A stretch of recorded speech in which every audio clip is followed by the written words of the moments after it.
कैसे हुई थी कुंती की मृत्यु? कुंती के चौंकाने वाले रहस्य। महाभारत युद्ध के पश्चात जब युधिष्ठिर हस्तिनापुर के पद पर आसीन हुए तो उस समय धृतराष्ट्र और गांधारी को अपने द्वारा किए पापों का बड़ा पश्चाताप होता है। तब वो दोनों निर्णय लेते हैं कि वो महल के राजसी रहन सहन को छोड़ वानप्रस्थ लेकर वन चले जाएंगे और बचा जीवन ईश वंदना आराधना करते हुए वन में बिताएंगे। उन्होंने इस संबंध में संजय से कहा तो संजय ने भी उनके साथ वानप्रस्थ जाने का अनुरोध किया, जिसे वो दोनों मान गए। वानप्रस्थ जीवन के लिए नियमानुसार वो रात्रि में बिना किसी को बताए महल छोड़कर जब जा रहे थे तो कुंती ने उन्हें देख लिया, तो कारण पूछने पर उन्होंने सब बता दिया। तब कुंती ने भी उनसे वानप्रस्थ पर जाने के लिए कहा, जिसे शुरू में तो उन्होंने नहीं माना, पर बाद में कुंती के अत्यधिक हठ करने पर वो मान गए। इस तरह कुंती, धृतराष्ट्र, गांधारी और संजय वानप्रस्थ ले वन की ओर चल पड़ते हैं और वन में पहुंच कुटिया का निर्माण करते हैं और वहीं ईश वंदना और आराधना और तप करना शुरू करते हैं। कुंती एक अद्भुत महिला थी। पति की मृत्यु के बाद कैसे उन्होंने अपने पुत्रों को हस्तिनापुर में दाखिल करवाकर गुरु द्रोणाचार्य से शिक्षा दिलवाई और अंत में उन्हें राज्य का अधिकार दिलवाने के लिए प्रेरित किया, यह सब जानना अद्भुत है। एक स्त्री की संघर्ष की कहानी में द्रौपदी का नाम तो लिया जाता है, लेकिन कुंती की कम ही चर्चा होती है। आओ जानते हैं कुंती के बारे में 12 रहस्य, जिन्हें आप शायद ही जानते होंगे। नंबर 1, नहीं मिला माता पिता का प्यार। यदुवंशी राजा शूरसेन की पृथा नामक कन्या और वासुदेव नामक एक पुत्र था। पृथा नामक कन्या को राजा शूरसेन ने अपनी बुआ के संतानहीन लड़के कुंती भोज को गोद दे दिया। कुंती भोज ने इस कन्या का नाम कुंती रखा। इस तरह पृथा अर्थात कुंती अपने असली माता पिता से दूर रही। जैसे दशरथ ने अपनी पुत्री शांता को अंग देश के राजा रोमपद को गोद दे दिया था। नंबर 2, श्री कृष्ण की बुआ थी कुंती। वासुदेव का विवाह कंस की बहन देवकी से हुआ। देवकी से श्री कृष्ण का जन्म हुआ। इस तरह कुंती श्री कृष्ण के पिता वासुदेव की बहन और भगवान कृष्ण की बुआ थी। यही कारण भी था कि भगवान श्री कृष्ण ने कुंती का हर कदम पर साथ दिया था। श्री कृष्ण और कुंती में एक दूसरा रिश्ता भी था। श्री कृष्ण और अर्जुन आपस में सौतेले भाई थे, लेकिन जब अर्जुन ने श्री कृष्ण की बहन सुभद्रा से विवाह किया तो वे आपस में जीजा साले भी बन गए। नंबर 3, दुर्वासा ऋषि ने दिया देव आवाहन मंत्र। कुंती अपने महल में आए महात्माओं की सेवा करती थी। एक बार वहां ऋषि दुर्वासा भी पधारे। कुंती की सेवा से प्रसन्न होकर दुर्वासा ने कहा, पुत्री, मैं तुम्हारी सेवा से अत्यंत प्रसन्न हुआ हूँ, अतः तुझे एक ऐसा मंत्र देता हूँ जिसके प्रयोग से तू जिस देवता का स्मरण करेगी वह तत्काल तेरे समक्ष प्रकट होकर तेरी मनोकामना पूर्ण करेगा। इस तरह कुंती को एक अद्भुत मंत्र मिल गया। मंत्र की जांच से उत्पन्न हुआ कर्ण। एक दिन कुंती के मन में आया कि क्यों न इस मंत्र की जांच कर ली जाए, कहीं यह यूं ही तो नहीं। तब उन्होंने एकांत में बैठकर उस मंत्र का जाप करते हुए सूर्यदेव का स्मरण किया। उसी क्षण सूर्यदेव प्रकट हो गए। कुंती हैरान परेशान, अब क्या करे। तब कुंती ने सूर्यदेव से एक पुत्र की कामना कर दी। जब कुंती हो गई गर्भवती तब लज्जा बस यह बात वह किसी से नहीं कह सकी और उसने यह छिपाकर रखा।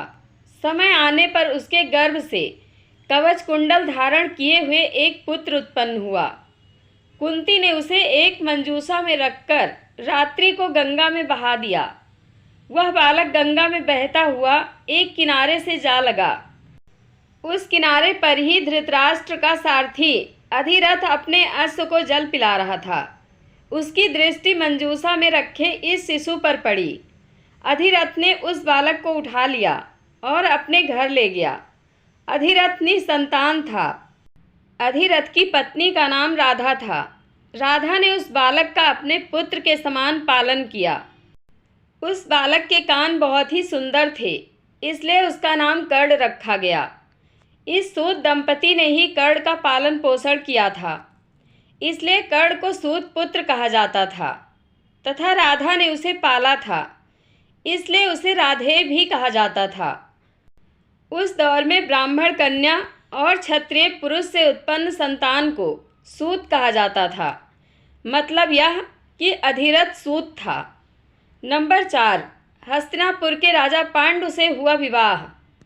कुंती जब विवाह योग्य हुई तो उसका स्वयंवर किया गया। स्वयंवर सभा में कई राजा और राजकुमारों ने भाग लिया, जिसमें हस्तिनापुर के राजा पांडु भी थे। कुंती ने पांडु को जयमाला पहनाकर पति रूप में स्वीकार कर लिया। कुंती का वैवाहिक जीवन सुखमय नहीं रहा। एक बार आखेट के दौरान पांडु हिरण समझकर मैथुनरथ एक किंदम ऋषि को मार देते हैं। वह ऋषि मरते वक्त पांडु को शाप देते हैं कि तुम भी मेरी तरह मरोगे जब तुम मैथुनरथ रहोगे। इस शाप के चलते पांडु अपनी पत्नियों के साथ जंगल चले जाते हैं। पांडु को 2 पत्नियां कुंती और माद्री थीं। नंबर 5, जंगल में पुत्रों का जन्म। जंगल में वह सन्यासियों का जीवन जीने लगते हैं, लेकिन पांडु इस बात से दुखी रहते हैं कि उनकी कोई संतान नहीं है और वह कुंती को समझाने का प्रयत्न करते हैं कि उसे किसी ऋषि के साथ समागम करके संतान उत्पन्न करनी चाहिए। कुंती इससे इनकार करके वह अपने वरदान के बारे में बताती हैं। तब पांडु की अनुमति से कुंती धर्मराज का आवाहन करती हैं। इससे उन्हें युधिष्ठिर का जन्म होता है। फिर क्रम से वह इंद्र से अर्जुन और पवन देव से भीम को प्राप्त करती हैं। अंत में कुंती माद्री को भी वह मंत्र सिखा देती हैं जिसे दुर्वासा ने दिया था। तब माद्री 2 अश्विन कुमारों का आवाहन करती हैं, जिससे उन्हें नकुल और सहदेव नाम के पुत्र की प्राप्ति होती है। नंबर 6, पति और सौत की मृत्यु से अकेली रह गई कुंती। एक दिन राजा पांडु माद्री के साथ वन में सरिता के तट पर भ्रमण कर रहे थे। वातावरण अत्यंत रमणीक था और शीतल मंद सुगंधित वायु चल रही थी। सहसा वायु के झोंकों से माद्री का वस्त्र उड़ गया। इससे पांडु का मन चंचल हो उठा और वे मैथुन में प्रवृत्त हुए ही थे कि शापवश उनकी मृत्यु हो गई। कहते हैं कि माद्री उनके साथ सती हो जाती हैं। अब कुंती के समक्ष 5 पुत्रों के पालन पोषण का संकट खड़ा हो जाता है। बस यहीं से कुंती के जीवन का नया संघर्ष प्रारंभ होता है।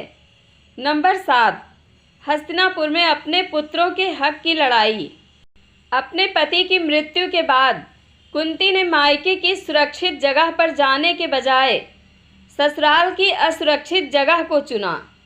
5 पुत्रों के भविष्य और पालन पोषण के निमित्त उसने हस्तिनापुर का रुख किया, जो कि उसके जीवन का एक बहुत ही कठिन निर्णय और समय था। कुंती ने वहां पहुंचकर अपने पति पांडु के सभी हितैषियों से संपर्क कर उनका समर्थन जुटाया। सभी के सहयोग से कुंती आखिरकार राजमहल में अपनी जगह बनाने में कामयाब हो गई। कुंती और समर्थकों के कहने पर धृतराष्ट्र और गांधारी को पांडवों को पांडु का पुत्र मानना पड़ा। राजमहल में कुंती का सामना गांधारी, शकुनी और दुर्योधन से हुआ, जिन्होंने उसके समक्ष कई चुनौतियां खड़ी की। कुंती वासुदेव जी की बहन और भगवान श्री कृष्ण की बुआ थीं, तो गांधारी गांधार नरेश की पुत्री और राजा धृतराष्ट्र की पत्नी थीं। कुंती और गांधारी में अपने अपने पुत्रों को राज्य का पूर्ण अधिकार दिलाने की अप्रत्यक्ष जंग शुरू हो गई। नंबर 8, पांडवों के खिलाफ षड्यंत्र। शकुनी और दुर्योधन ने मिलकर पांडवों को मारने के कई षड्यंत्र रचे। एक बार उन्होंने भीम को जहर देकर गंगा में फेंक दिया था। मूर्छित अवस्था में भीम बहते हुए नागों के लोक पहुंच गए। वहां विषैले नागों ने उन्हें खूब डसा, जिससे भीम के शरीर का जहर कम होने लगा, यानी जहर से जहर की काट होने लगी। जब भीम की मूर्छा टूटी तब उन्होंने नागों को मारना शुरू कर दिया। यह खबर नागराज वासुकी के पास पहुंची। तब वे स्वयं भीम के पास आए। वासुकी के साथी आर्यक नाग ने भीम को पहचान लिया। आर्यक नाग भीम के नाना थे, अर्थात कुंती के पिता। भीम ने उन्हें अपने गंगा में धोखे से बहा देने का किस्सा सुनाया। यह सुनकर आर्यक नाग ने भीम को हजारों हाथियों का बल प्रदान करने वाले कुंडों का रस पिलाया, जिससे भीम और भी शक्तिशाली हो गए। नंबर 9, लाक्षागृह से बचे कुंती और पांडव। शकुनी और दुर्योधन ने छल से एक बार कुंती और पांडवों के वर्णावत में लाक्षागृह में रुकवा दिया। लाक्षागृह अर्थात लाख से बना घर। योजना के अनुसार रात में इस घर में आग लगाने की योजना थी, लेकिन जब विदुर को इस षड्यंत्र का पता चला तो उन्होंने युधिष्ठिर तक यह सूचना पहुंचाई। तब पांडव एक सुरंग बनाकर वहां से बच निकले थे। जिस रात आग लगाने की योजना थी, उस दिन पांडवों ने ग्रामीणों के लिए एक भोज का आयोजन किया था। उस आग में कुछ ग्रामीण जलकर मर गए थे। उसी दिन पांडव सुरंग से बाहर निकल गए। बाद में कुछ जली हुई लाशों को कुंती और पांडव की लाश मान लिया गया था। जंगल में रही कुंती, पांचों पांडव लाक्षागृह से बचने के बाद एक रात जंगल में सो रहे थे और भीम पहरा दे रहे थे। जिस जंगल में सो रहे थे वह जंगल नरभक्षी राक्षस राज हिडिंब का था। उसकी पुत्री का नाम हिडिंबा था। हिडिंब ने हिडिंबा को जंगल में मानव का शिकार करने के लिए भेजा। हिडिंबा जब जंगल में गई तो उसने भीम को पहरा देते हुए देखा और बाकी पांडव अपनी माता कुंती के साथ सो रहे थे। भीम को देखकर हिडिंबा मोहित हो गई और बाद में कुंती के आदेश से भीम को उससे विवाह करना पड़ा, जिससे उसको एक पुत्र मिला, जिसका नाम घटोत्कच रखा गया। नंबर 10, कुंती के कारण द्रौपदी बनी पांचों पांडवों की पत्नी। कुंती ने भी पांडवों के साथ जंगल में 12 साल गुजारे।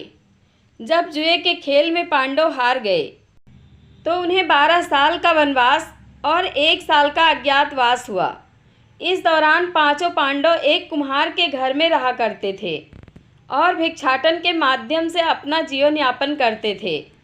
ऐसे में भिक्षाटन के दौरान उन्हें द्रौपदी के स्वयंवर की सूचना मिली। वह भी उस स्वयंवर में प्रतियोगिता में शामिल हुए और उन्होंने द्रौपदी को जीत लिया। द्रौपदी को जीतकर वह जब घर लाए तो कुंती ने बगैर देखे ही कह दिया कि जो भी लाए हो आपस में बांट लो। यह सुनकर पांडवों को बड़ा आश्चर्य लगा। हालांकि इसके पीछे और दूसरी कहानी भी जुड़ी हुई है। नंबर 11, कुंती ने लिया जब कर्ण से वचन। श्री कृष्ण ने युद्ध के ऐन वक्त पर कर्ण को यह राज बता दिया था कि कुंती तुम्हारी असली माँ है। एक बार कुंती कर्ण के पास गई और उससे पांडवों की ओर से लड़ने का आग्रह करने लगी। कुंती के लाख समझाने पर भी कर्ण नहीं माने और कहा कि जिनके साथ मैंने अब तक का अपना सारा जीवन बिताया, उसके साथ मैं विश्वासघात नहीं कर सकता। तब कुंती ने कहा कि क्या तुम अपने भाइयों को मारोगे? इस पर कर्ण ने बड़ी ही दुविधा की स्थिति में वचन दिया, माते, तुम जानती हो कि कर्ण के यहाँ याचक बनकर आया कोई भी खाली हाथ नहीं जाता। अतः मैं तुम्हें वचन देता हूँ कि अर्जुन को छोड़कर मैं अपने अन्य भाइयों पर शस्त्र नहीं उठाऊंगा। कुंती के द्वारा यह वचन ले लेने के कारण ही युधिष्ठिर कई बार कर्ण से बच गए। ऐसे भी कई मौके आए जबकि कर्ण युधिष्ठिर, भीम, नकुल और सहदेव को मार देता, लेकिन वह ऐसा नहीं कर पाया। नंबर 12, कुंती की मृत्यु। महाभारत युद्ध के लगभग 15 साल बाद परिवार के 3 वरिष्ठ गांधारी, कुंती और धृतराष्ट्र वन की ओर प्रस्थान करते हैं। संजय भी उनके साथ होते हैं। करीब 3 साल तक गंगा किनारे एक घने वन में बनी छोटी सी कुटिया में सभी रहते हैं। एक दिन की बात है, धृतराष्ट्र गंगा में स्नान करने के लिए जाते हैं और उनके जाते ही जंगल में आग लग जाती है, जिसकी वजह से गांधारी, कुंती और संजय को कुटिया छोड़नी पड़ती है। वह सभी धृतराष्ट्र के पास आते हैं, ये देखने कि कहीं उन्हें तो कोई खतरा नहीं है। संजय उन सभी को जंगल से चलने के लिए कहता है, क्योंकि पूरा जंगल आग से जल रहा था। लेकिन धृतराष्ट्र उनसे कहते हैं कि यही वो घड़ी है जब उन्हें मोक्ष की प्राप्ति होगी। तीनों लोग वहीं रुक जाते हैं और उनका शरीर उस आग में झुलस जाता है। संजय उन्हें छोड़कर हिमालय की ओर प्रस्थान करते हैं, जहाँ वे एक सन्यासी की तरह रहते हैं। इस तरह 1 साल बाद नारद मुनि आकर युधिष्ठिर को उनके परिवारजनों की मृत्यु का दुखद समाचार देते हैं। युधिष्ठिर ने किया श्राद्ध कर्म। धृतराष्ट्र, गांधारी और कुंती की मृत्यु का समाचार सुनने के बाद पांडवों के महल में शोक फैल गया। सभी दुखी थे। तब देवर्षि नारद ने सभी को सांत्वना दी। युधिष्ठिर ने विधि पूर्वक सभी का श्राद्ध कर्म करवाया और दान दक्षिणा देकर उनकी आत्मा की शांति के लिए संस्कार किए। जय श्री कृष्ण। आप लोगों को यह कथा कैसी लगती है, कमेंट बॉक्स में अपनी राय अवश्य दें। धन्यवाद।